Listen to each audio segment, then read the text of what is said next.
Malik TV News.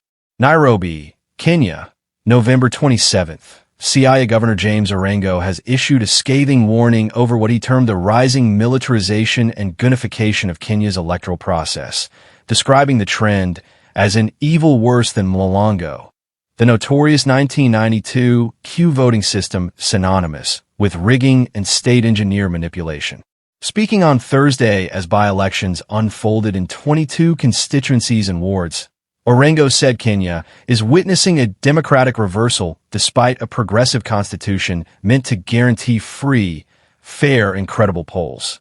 We can't call ourselves a first-world democracy if, years after the 2010 constitution, we still cannot hold peaceful elections, he said. The militarization and goonification of elections is worse than mlolongo.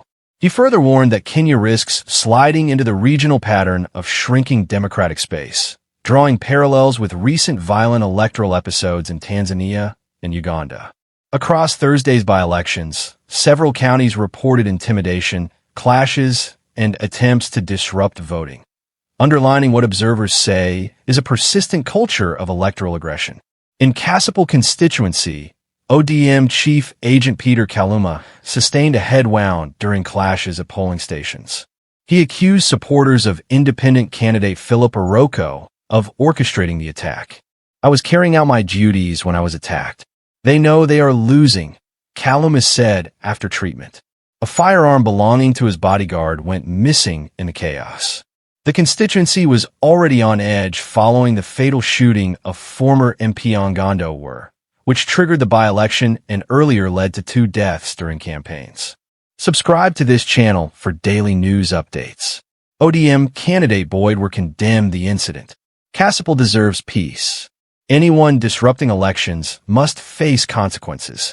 Security was reinforced, with police frisking voters, manning roadblocks, and patrolling hotspots. In Malava, political temperatures surged after DAPK party leader Eugene Wamalwa alleged that UDA candidate David Ndakwa was linked to an attack on rival aspirant Seth Panyako. Wamalwa demanded immediate disqualification of any violent candidates. "We cannot normalize violence in elections. Those involved must be removed from the race."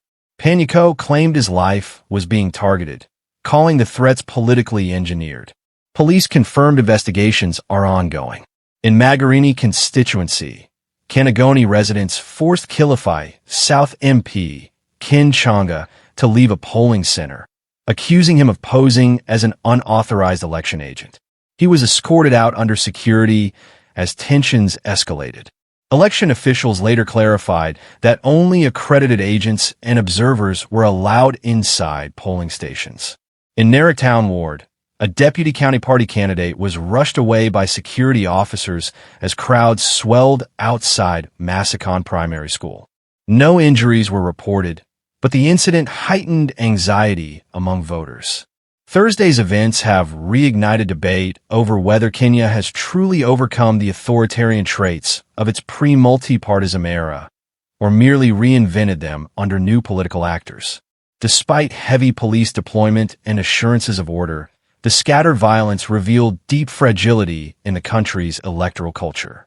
As polls conclude, attention now turns to IEBC, security agencies, and political parties, whether they will condemn, curb, and prosecute electoral thuggery, or whether the old ghosts of mlolongo will continue haunting